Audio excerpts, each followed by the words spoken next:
Well, welcome everyone to another episode of A County for Old Cars, and you join me this afternoon in Bess, my 1971 Mark II Triumph Vitesse convertible, as we head off to the annual car show at Friston in Suffolk. Friston is located just between Aldborough and Saxmundham, and this annual event in July is located on the large village green right at the centre of Friston, and always on a Thursday afternoon. So I've managed to bunk off work this afternoon, and I particularly like this show because it tends to incorporate cars from the pre-war era in a way that lots of other classic car shows don't. And by that I mean not that other shows don't admit them, but we seem to get a particularly good turnout at Friston, and we often see cars at Friston that I don't see at other shows in the county. So this is a really good one to go and visit. And what I'm hoping to do is to give you a little sort of tour around the showground and give you some idea of a sort of variety of vehicles on show.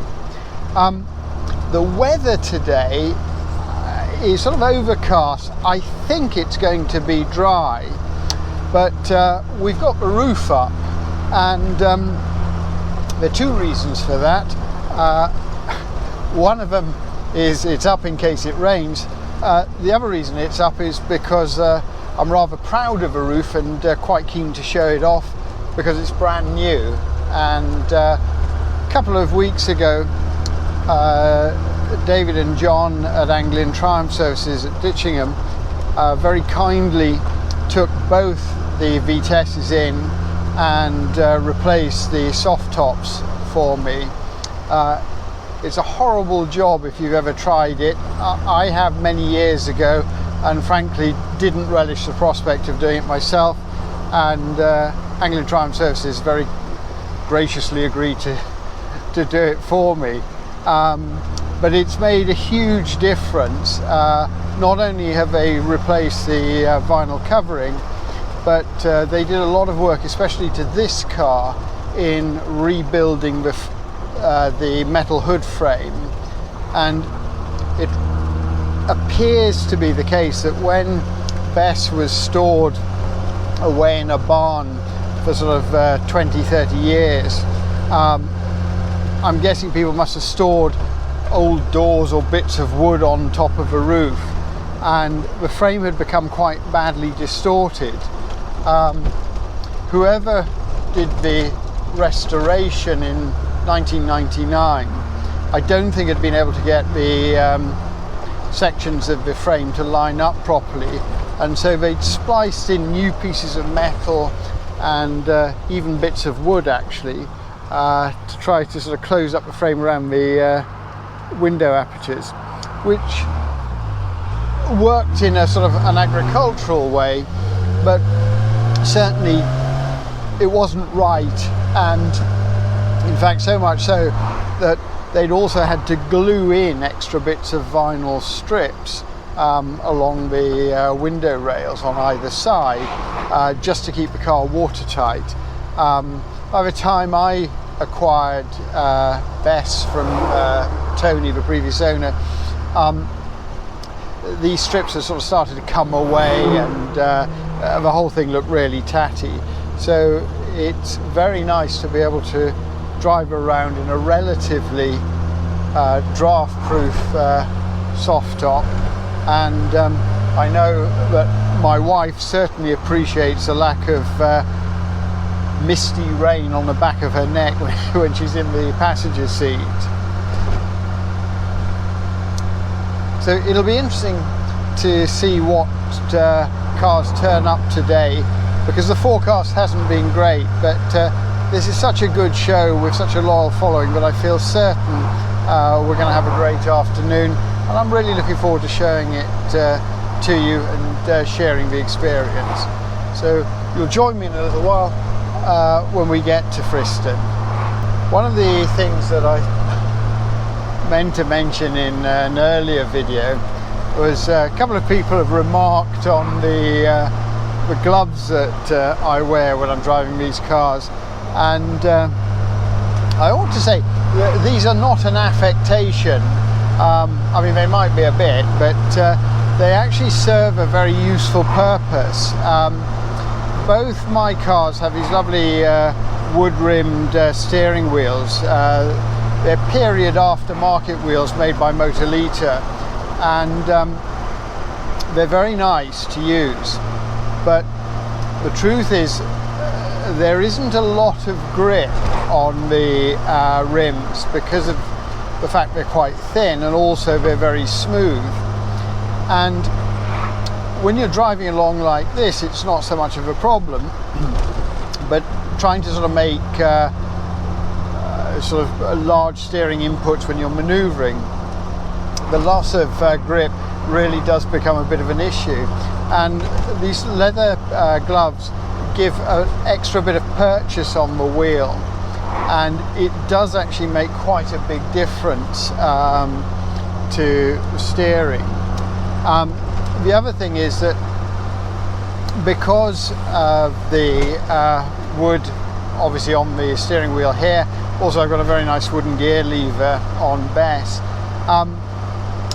the gloves sort of protect the wood from the sweat and salt from my hands, and so that's why I wear them. And you know, if you haven't tried driving with gloves, then maybe give it a go. The only thing I would say is that the leather ones work best because they provide a little bit more grip, I think, than wool or sort of vinyl.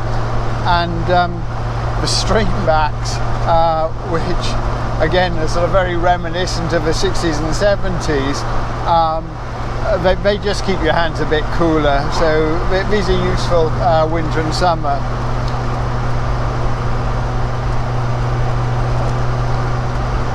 But maybe they have developed into an affectation.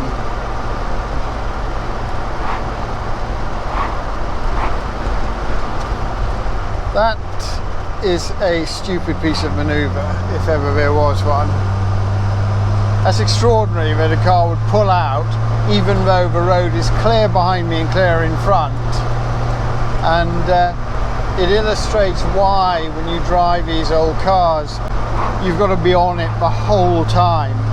People don't realise, just because you're in an old car, that you're not doing the kind of speeds that you are doing. And you know, 50 miles an hour comes up pretty quickly, so yeah, let's see.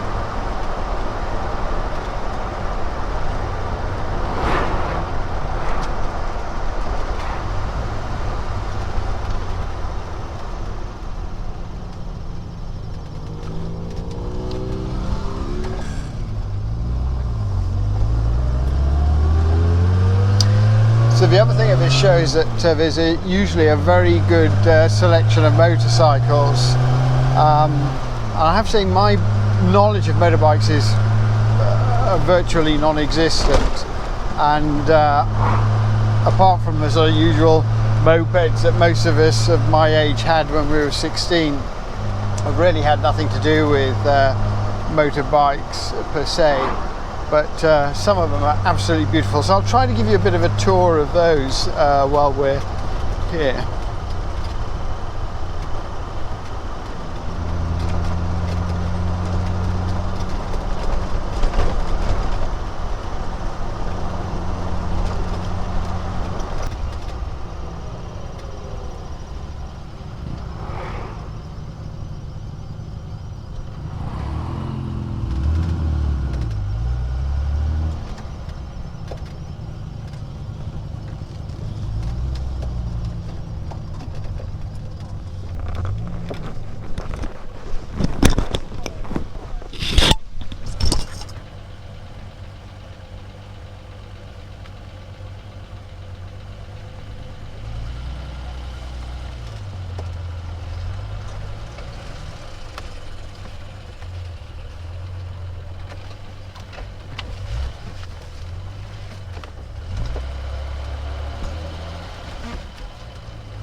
So we'll make a quick tour of the showground and show you some of the cars. I'll just turn the camera around so you can have a little look at Tess with her new roof, which, as I mentioned on the drive over, was fitted by Anglian Triumph Services, but it's yeah, beautiful job, and certainly an improvement on what was there before.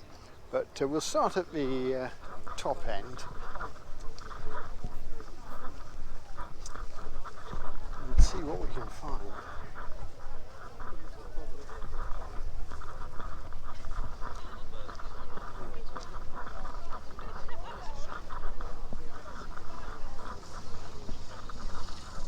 So I have to confess that I'm a little bit out of my comfort zone here with the pre-war cars, but we've got this fantastic Riley, and again a great Coventry brand, and these were really sports cars and sports saloons in their day. Oh, this is lovely with the fabric body.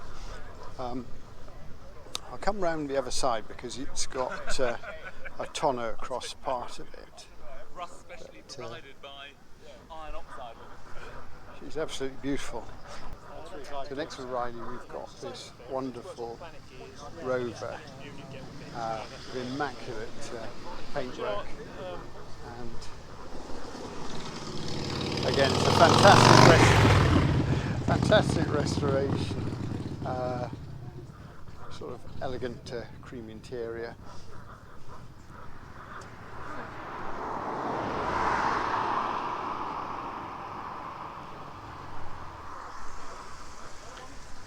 And next to the Rover, this wonderful 1929 Ford Model A with this fabulous patination. Just give you a little look at this one.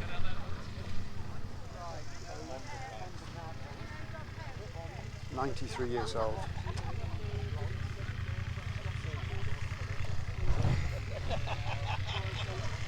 Exhaust is done like that. So oh mate, are you alright?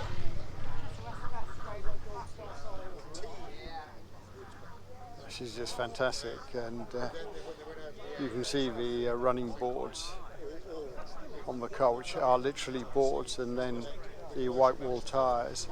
Got another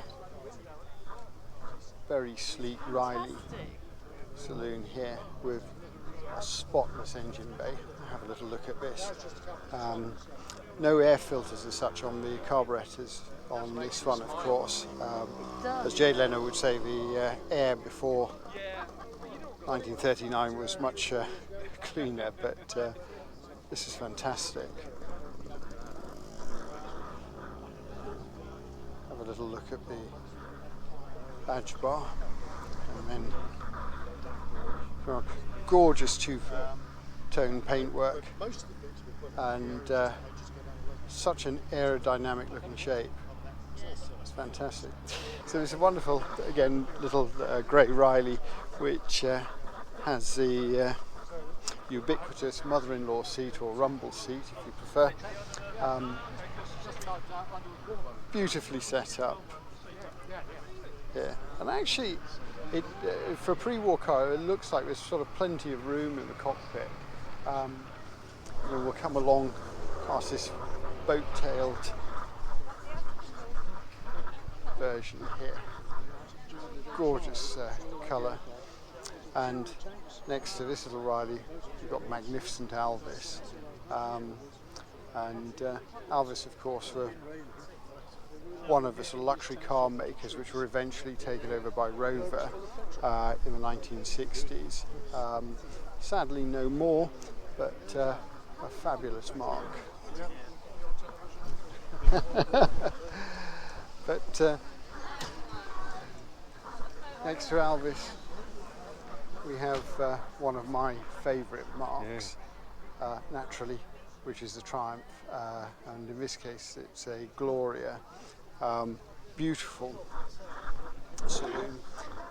We'll have a little close look at the badge here, and you can see that this carries the famous Triumph globe badge.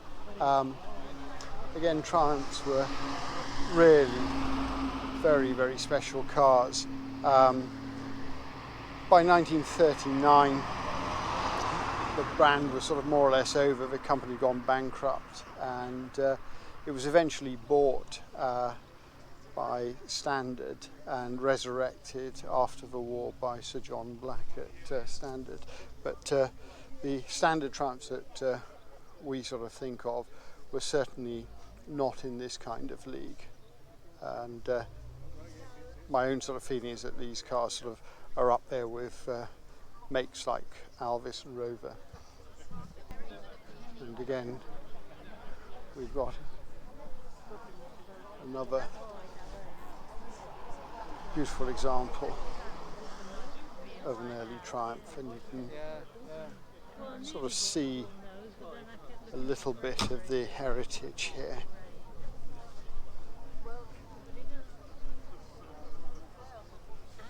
Wonderful interior on this car.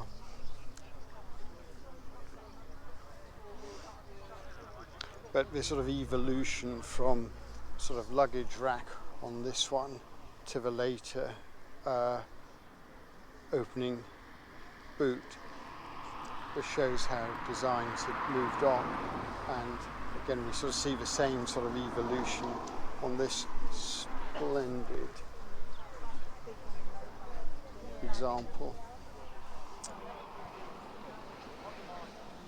This wonderful Riley, I'm not sure what model this is, but this is absolutely fantastic. We'll just come and have a little look here. Very interesting saloon body. It sort of creates a sort of big glass house area with, again, rear hinge, rear quarter lights. Fabulous interior, and an interesting gear change, sort of remote linkage in this one. So take a look at this beautiful 68 Mark II Ford Cortina 1600E, and this is literally sort of showroom condition. If it isn't concourse, then it's got to be very, very close. To show you around the outside, the owners very kindly agreed to let me open the door and give you a peek inside, but she is absolutely immaculate, and this sort of sumptuous interior, wooden dashboard, door cappings, and then the extra dials. Wonderful little clock down there in the center console. Fantastic. Yes, it looks like a really nice place to be, and you've got a wonderful little sort of Cortina script on the sports steering wheel. This is definitely going to be one of my favourites at this show. Absolutely fantastic. For those of you who like Americana, I think the Pike Brothers big Chevrolet is worth a look, and a little bit incongruous here on a Suffolk village green, but what a fabulous piece this is.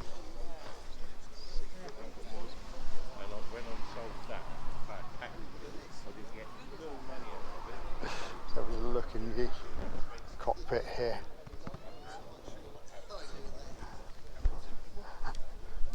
That is really something. And then from the sort of ridiculous to the sublime, this wonderfully sleek turbine tail light Ford Thunderbird, gorgeous primrose colour, white walls, and a dashboard that looks like something out of a sort of 1950s milk bar. Great steering wheel and these huge instruments. Push button radio. and actually plenty of space, particularly like the stainless steel caps of a window. Very, very nice. And there's something about the design of this, if you look at the flanks, which is a little bit reminiscent of the Ford Corsairs of the 1960s. Again, another favourite car of mine, but the chrome detail on the tops of the wings running across the doors to the tail fins, really, really stunning. Beautiful car.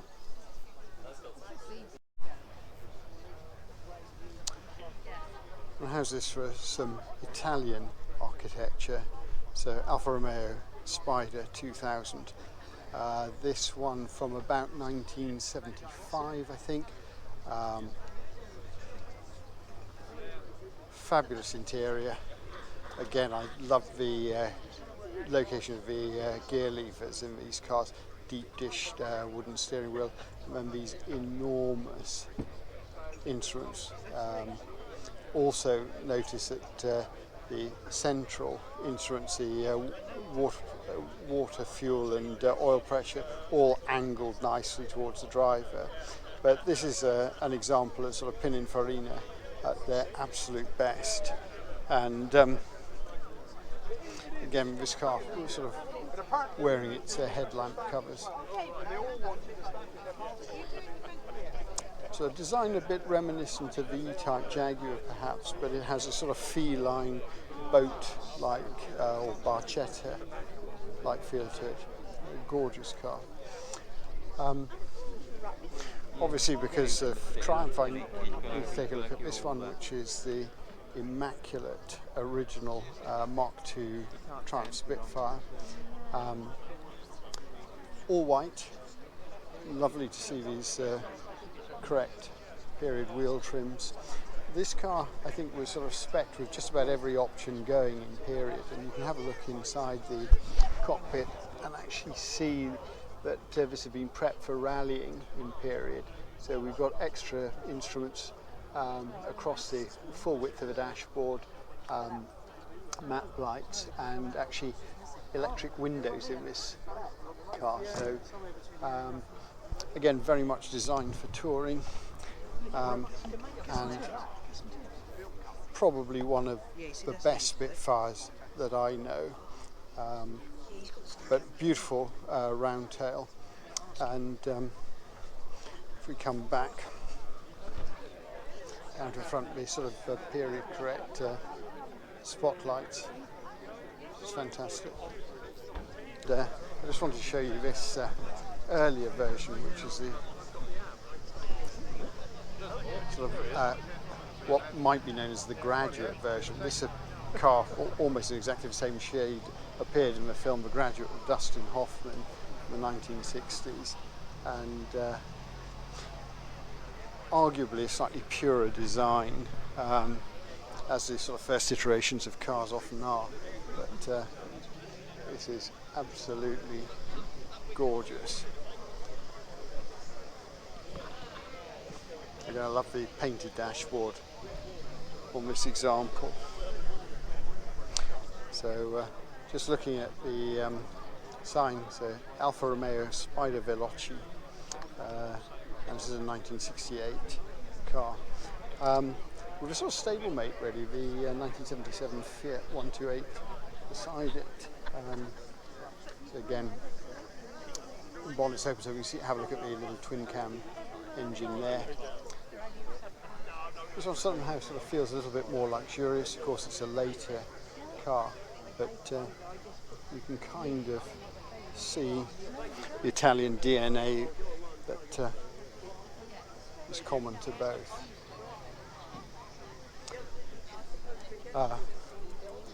Wonderful Humber Sceptre, again with this two-tone coachwork, white wall tyres, and sort of low-line roof. Again, Humber is sort of the pinnacle of the sort of Roots brands. Again, you get these sort of extra gauges on the dashboard with this one, and here quad lights. Yeah, beautiful example. So we're looking at one of the later Humbers, and this one that we come to is the Hawk. And if I think of sort of post-war British Empire or the last days of Empire, these are the sort of cars used by overseas British civil servants. Wonderfully robust, ideal for the sort of unpaved roads in some of the African countries, or places like Uganda or Kenya. I suppose in a way reminiscent of the sort of standard vanguards of the day, but certainly much more upmarket. And you can see you've got the central binnacle, which allows for an easy left or right hand drive conversion depending on which market you were building for. But yeah, this is fantastic.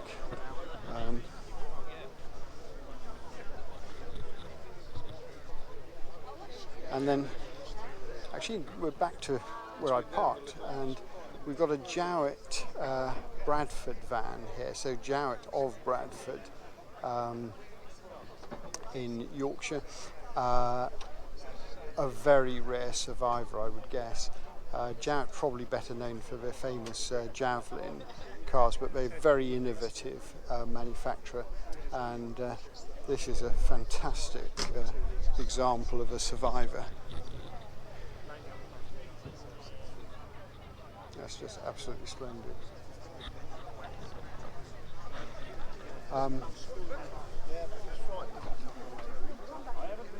Moving across to the sort of American conglomerations, and we've got an example from General Motors in the form of British-built Vauxhall Victor, again from 1950s. These cars also a common sight both in this country but also in some of our overseas territories at the time. Typical of the era, bench seats front and rear, so you can get 6 people sitting in the cockpit, column change, very, very comfortable family cars, and these fabulous towering tail lights, almost Art Deco actually in style here. But I notice this spec is a Super, but very simple dashboard layout. So you've got just everything you need in one simple binnacle. Sort of boomerang steering wheel, and as I was saying, sort of column gear change there. This is a fantastic example, but it is absolutely dwarfed by the Mercury, which is obviously a stateside car. This is again from about 1966 and is a proper land yacht. It's an extraordinary vehicle. And interesting again from sort of Ford design school, with the notchback window that we saw in this country with things like the Ford Classic and the Ford Anglia. Only in this case the rear window can actually be dropped for extra ventilation. Fantastic car.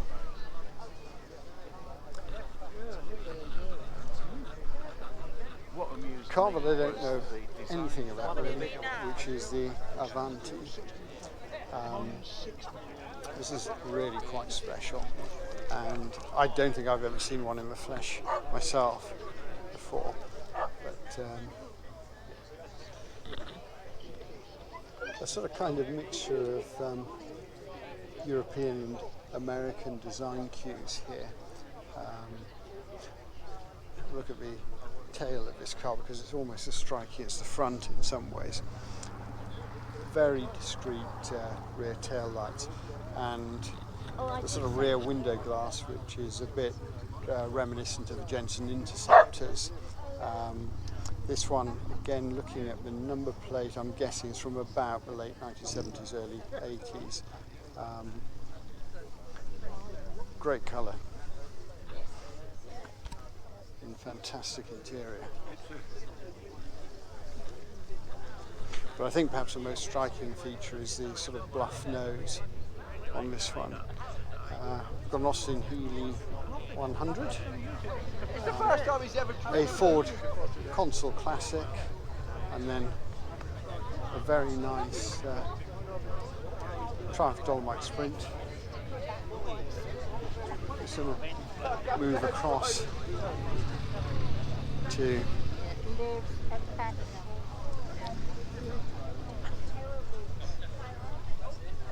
very smart Triumph 2000, as we've seen before in other videos. And I'm just trying to make my way back down to this fantastic Bristol. And we think about aerodynamic shapes. This Bristol sort of really sums up the kind of aeronautical influence by the Bristol aircraft company after the war. Based on BMW design, and you can even see the styling cues from BMW in the kidney grille. But gorgeous car, hand-built, gentleman's express really. And again, this is a fantastically restored example here. But this wonderful sort of wind-cheating, slippery shape.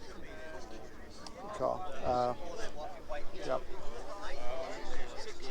Bristol is a sort of mark that's not quite so well known outside the UK, but it's certainly one of my favourites, and it's up there with Alvis and Jensen for me. Something a little bit different. I'm going to show you this very smart Rolls Royce Silver Shadow. And I was speaking to the owner a little while ago. This is 1977 and is in absolutely immaculate condition, sort of harvest gold colour. I guess that when you consider the amount of technology that was sort of crammed into these cars, you know, at a time when most ordinary British cars still had wind-up windows and you know, came without cigarette lighters or radios. This was something very special. It'd be rude not to have a close-up of the Spirit of Ecstasy. And again, we can have a little look at the interior here, which I'm going to just open because I've got permission to do that.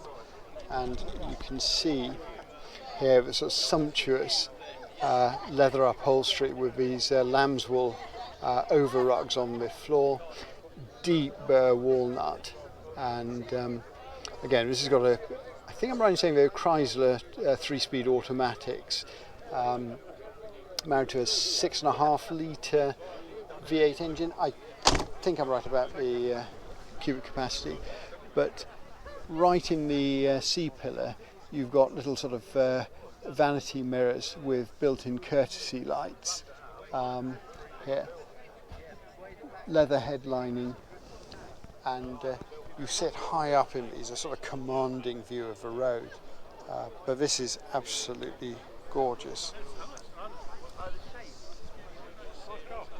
An earlier stablemate from the 1920s.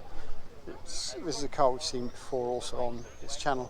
This wonderful colour scheme of yellow coachwork and the fabric body. Very, very smart car. I particularly like the details of the sort of leather gaiters on the elliptical front springs. But yeah, fantastic. Right, let's move on and see what else we can find. Well, perhaps something less striking, but nonetheless very important. The 244 Volvo. which is a sort of professional's choice, for doctors and dentists back in the 1970s. This is about 1975. The sort of kind of breeze block design, which sort of shouts safety and solidity. Arguably a Spartan interior, but otherwise very, very safe.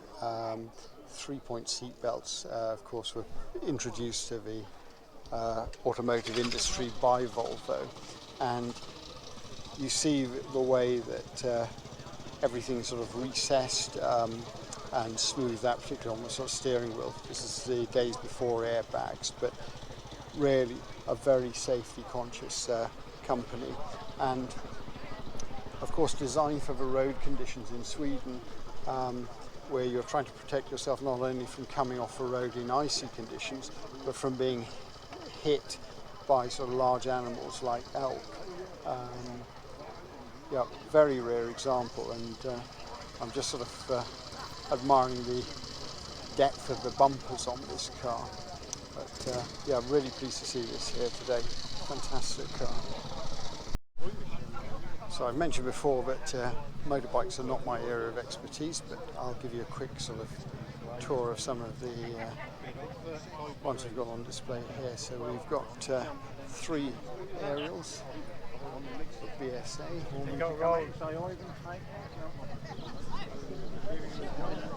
Come round this side, something in everybody's way. And we've got a couple of Triumphs here. These are absolutely immaculate examples. Just turn the camera around so you can see the BSA Duo coming in.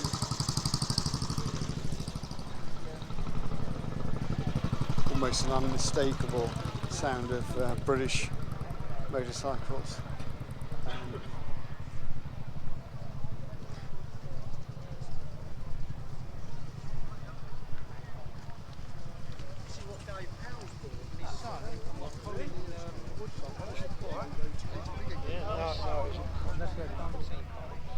And the timing is a more modern Royal Enfield. So we're back to the American cars again, and this fantastic Ford Falcon from the 60s. But this one in estate form. I have a feeling I filmed this before a previous car show. This is a kind of resto mod, I think, but beautiful looking vehicle, and such a practical family estate. It's hard to imagine why anyone would want an SUV when you could have something like this instead. So 2 cars in front of us here which sort of represent the evolution of the TR range of Triumph cars, starting with the little red TR2, which was the sort of first foray of Standard into producing proper sports cars. This one is wearing its all-weather gear with side screens. Again, fantastic little cockpit, elbow out driving style with these cars. The TR3, which came later, had the sort of wider grille, and again you can see very little has changed between the 2 and the 3, other than the sort of little styling cues at the front. But You can't go backwards, can you?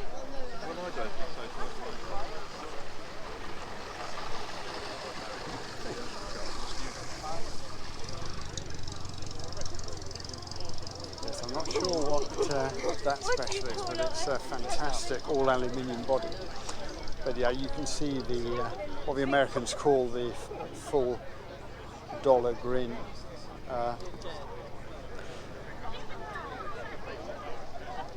I'm not sure whether I prefer the styling update of the 3 or actually the sort of purity of the original design of the TR2, but they're great cars, and yeah, great to see those here today. Yeah, got married a year ago. Yeah. So we have a group of Lagondas. I don't know what the collective noun is for such a grouping. It perhaps ought to be a magnificence of Lagondas, but yeah, these are very, very special cars, and we could literally go down the whole row looking at these. But I did do a feature at this very same show last year on these cars. So we'll move on and have a little look at something else, which is the pre-Roots Humber. And Humber again were a Coventry firm, started off like so many, like Rover and Triumph, making bicycles. This is absolutely magnificent. I've never seen one of this model before. If you get the chance to go to Coventry Motor Museum, you'll see there's a whole section devoted to the history of Humber. But one would have to say, if you were fortunate enough to own one of these cars during the 20s and 30s, then you really were someone.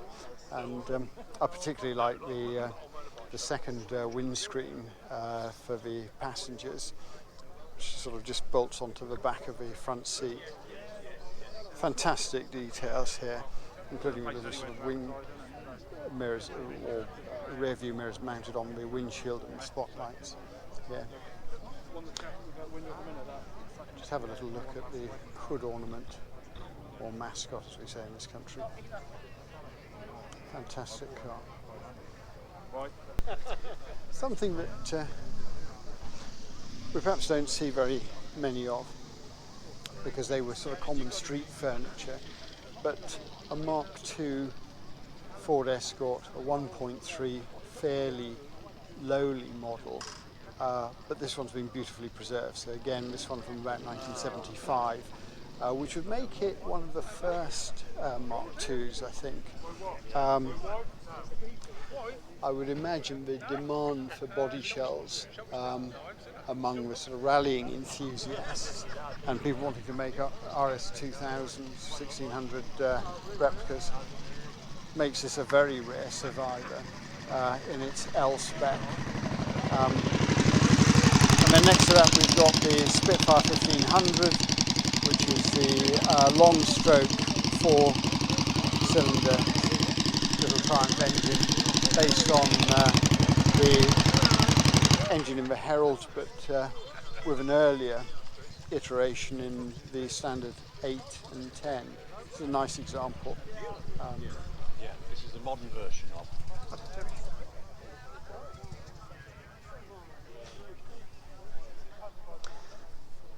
A very clean Morris Minor van here, which again, these were sort of common street furniture in the day. So few of them sort of survived because they were just worked to death. Very popular with the GPO as post office vans, but builders, plumbers use them, and very, very versatile vehicles. Very smart BMW 2002. For me, this represents the sort of the start of the BMW era of the ultimate driving machine. Such a clean design, beautifully engineered, well balanced car, and this was a sort of forerunner really of the 3 Series cars which came later and which were so beloved of young professionals in the 1980s. But this sort of kind of bluff, almost sharp nose front end here. lovely car. Got a Porsche 911, modern Jaguar here, and then moving past the Lotus, or Loti. Again, we've got another Alfa Romeo. This is the GTV. Beautiful design car. Yeah. And again, I think we might hear this one roar.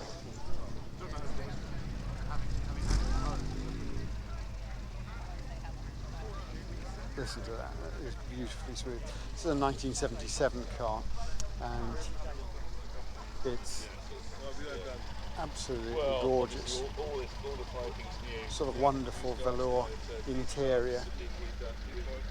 Again, 3-spoke sports steering wheel, and it looks like a really special place to be.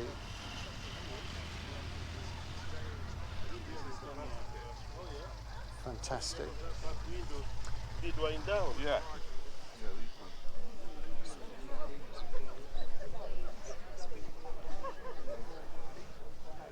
And for Mini fans, we've got something quite special here, which is a Marcos, which is a sort of a kit, fiberglass kit that people could buy as a way of sort of rebodying or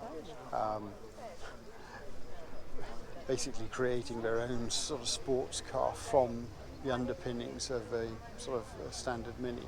I can't remember the last time I saw one of these, but these look like wonderful fun. And in case you're in any doubt about the sporting pretensions here, this one has an adjustable spoiler on the back. Car's just caught my eye, given that we've just come through a general election, is the Prime Ministerial Rover P5. Just let the escorts come through. So Mark 1 twin cam, followed in by the Mark 2 RS 1800, both iconic fast forwards. But back to the Rover. So this is the Rover P5, not the P5B. This has the Rover straight 6.3 litre engine to it. Very smooth motor. Later on, the car received the Buick Drive V8, which is the one that most people know of, which is the P5B. But growing up as a teenager in this country, this was a car of Prime Ministers like James Callaghan, Harold Wilson, and in its last years, Margaret Thatcher. So any old footage you see of Downing Street would include these cars sort of sweeping past number 10.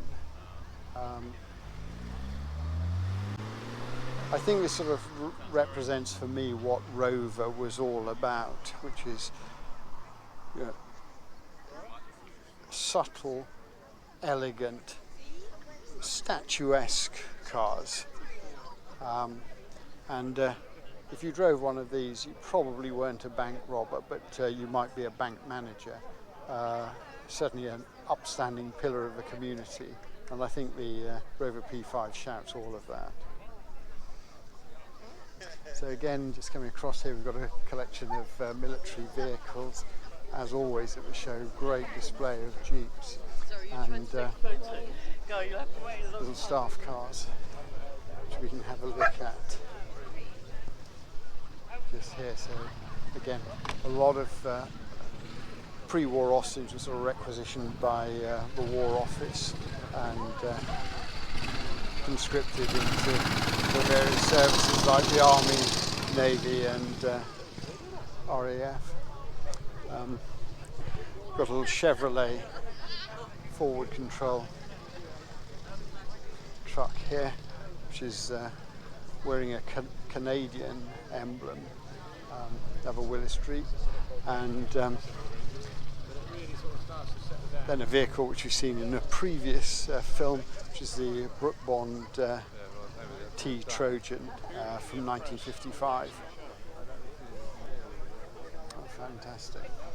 A couple of Morgans and the beast of the Route sports cars, the Sunbeam Tiger, with the 260 cubic inch Ford V8 engine. And in fact, I've just realised there are two of them. Rare enough to see one, but to see a pair is extraordinary to show like this. But you can see very luxurious cockpit with bird walnut here. This one has the engine bay on display, so we can get a look at just what it took to squeeze the V8 engine into the Alpine body. That is extraordinary. Just looking at the size of a distributor cap alone compared to the size of a car is an extraordinary thing. This is beautiful.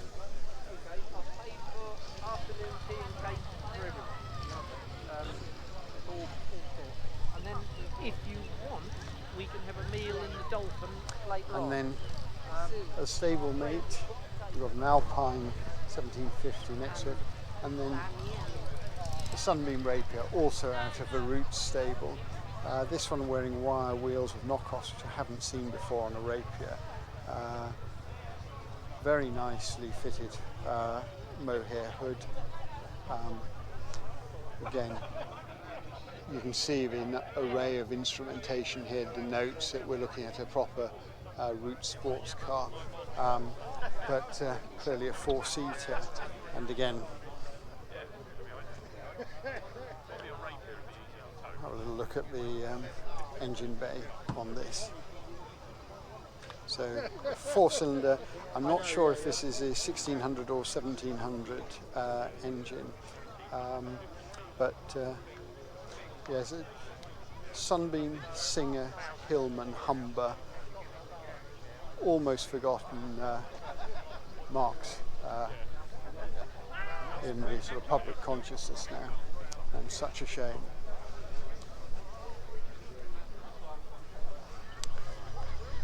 My eye's just been drawn to this little standard 10 that's coming in, sorry, standard 8 I should say, but it's just rolled in, which is the sort of grandfather, if you like, of the Triumph Herald. And speaking of Triumphs, we've got a wonderful TR4A. This is again the last iteration of the TR4 before the six-cylinder TR5 took over. This one denotes it's got the independent rear suspension. Again, very, very smart cockpit. And you get a look at the 2.2 litre four-cylinder engine. And I think from memory these were putting out somewhere well over 100 brake horsepower in standard tune. It was a very, very nice example. And then next we've got a Jaguar C-type replica, I think, which again you can see aluminium body shell. So this one actually dates from 1961, but these of course were the racing Jaguars. The sort of racing version of the XK120, 140 era. Just watch this magnificent car just roll past. And as you can see, there was not much thought for the comfort of the drivers at Le Mans and the Mille Miglia in these cars. But this is a beautiful replica, and certainly much more affordable than the real thing, but fantastic. And then we have something a bit unusual, which is an electric-powered E-Type Jaguar in what can only be described really as a noticeable colour scheme. Interesting idea, but one that I'll perhaps leave others to comment on.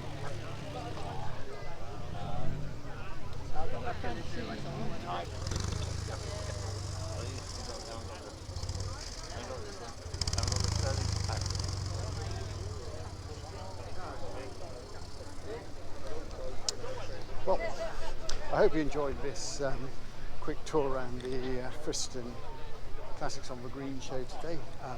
I've certainly had a great time looking at some of my favourite cars here, and I hope you did too. But for now, thanks very much for watching. Take care, and I'll see you in my next video.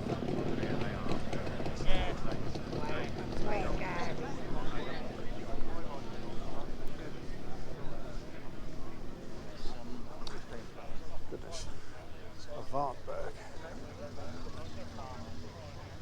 You don't see many of those.